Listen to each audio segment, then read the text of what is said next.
आज हम शुरू कर रहे हैं शासक और इतिवृत्त के बारे में, जो कि मुगल दरबार 16 से 17वीं शताब्दी की बात होती है। ये क्लास 12 का हिस्ट्री का पार्ट 9 है।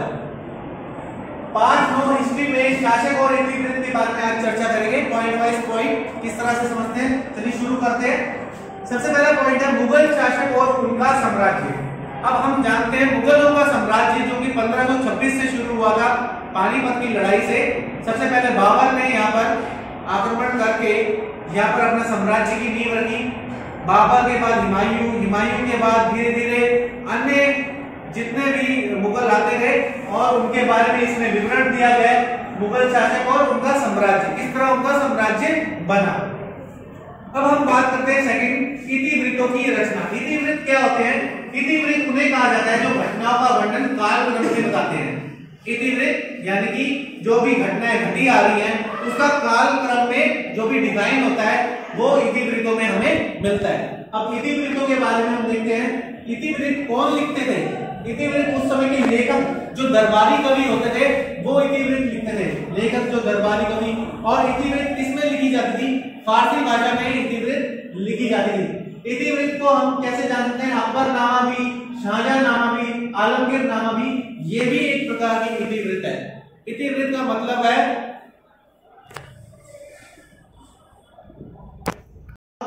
जब अकबरनामा, शाहजहांनामा और आलमगीरनामा की बात हो रही है, ये भी इतिवृत्तों में हम इसे काउंट करेंगे। इतिवृत्तों में इनको शामिल करने का कारण है ये भी किसी न किसी शासक के बारे में क्रम अनुसार हमें बताती है। इतिवृत्त समझ के किसी घटना का वर्णन कालक्रम के अनुसार एक के बाद एक वो इतिवृत्त ही कहलाता है। अकबरनामा अकबर के बारे में, जीवन के बारे में बताती है। शाहजहांनामा शाहजहां के जीवन के बारे में बताती है। आलमगीरनामा हमारे को आलमगीर शासक यानी कि औरंगजेब के बारे में बताती है। अब रज़्मनामा ये भी महाभारत के बारे में बताती है। इसका अनुवाद करवाया था फारसी में, रज़्मनामा नाम से। महाभारत का अनुवाद फारसी में रज़्मनामा के नाम से हम जानते हैं। आगे हम देखते हैं पांडुलिपि की रचना। पांडुलिपि अब क्या होती है? उदाहरण के रूप में देखें कि जैसे हमने कोई किताब लिखी, जैसे किसी पन्ने पर हमने कुछ लिखा किताब बनाने के लिए, और उसको जब हम प्रिंट के लिए भेजते हैं तो जो प्रिंटेड किताबें हैं वो हमारे लिए बुक्स हो गई, और जो मेन उसकी जो प्रति है, कॉपी जिसमें हमने लिखा था किताब लिखने के लिए, वो हमारी पांडुलिपि होगी। यानी कि जो मूल प्रति है लिखने की वो हमारी पांडुलिपि होगी। हम जानते हैं कि पहले के समय में प्रिंटिंग नहीं थी, तो पहले क्या होता था, एक ही चीज में वो ढंग से लिखते थे, तो वो पांडुलिपि के रूप में हमारे लिए सुरक्षित है। पांडुलिपि यानी कि अकबरनामा की ओरिजिनल कॉपी जो अबुल फजल ने लिखी थी, वो एक तरह से हमारे लिए पांडुलिपि होगी, क्योंकि वो ही एक मेन कॉपी है जिसमें उन्होंने लिखा था।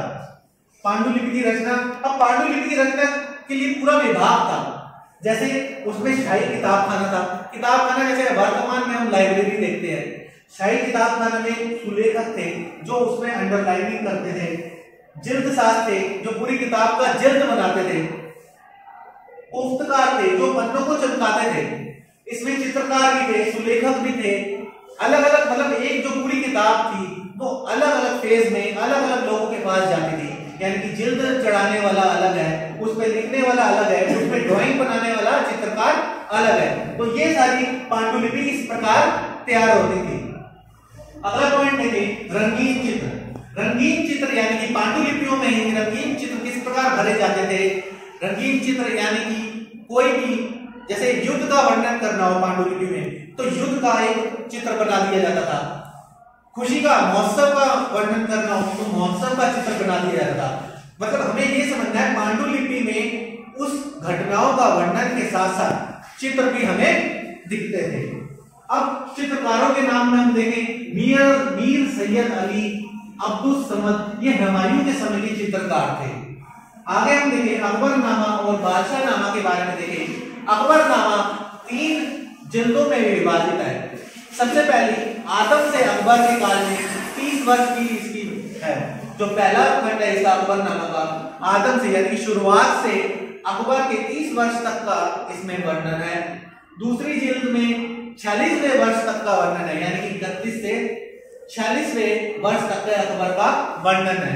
तीसरी जिल्द कहलाती है आईने अकबरी। आईने अकबरी तीसरी जिल्द कहलाती है। अब ये तुम मान सकते हो अकबरनामा का ही भाग है आईने अकबरी, जिसको लिखा किसने था? अबुल फजल ने। 1599 में अबुल फजल ने लिखना प्रारंभ किया और 13 वर्षों तक इसमें अपना योगदान दिया। ध्यान रहे, कब अबुल फजल ने इसमें लिखना शुरू किया और 13 वर्षों तक इसमें योगदान दिया। अकबरनामा के बारे में ये पूरी जानकारी देता है अकबरनामा। अब दूसरा पेज देखें बादशाहनामा के बारे में। बादशाहनामा 2 दशकों के बारे में इसमें वर्णन है, 1627 से लेके और 1647 तक। अब्दुल हामिद लाहौरी जो कि अबुल फजल का ही शिष्य था, इसने बादशाहनामा लिखी। बादशाहनामा शाहजहां के लिए लिखी गई थी।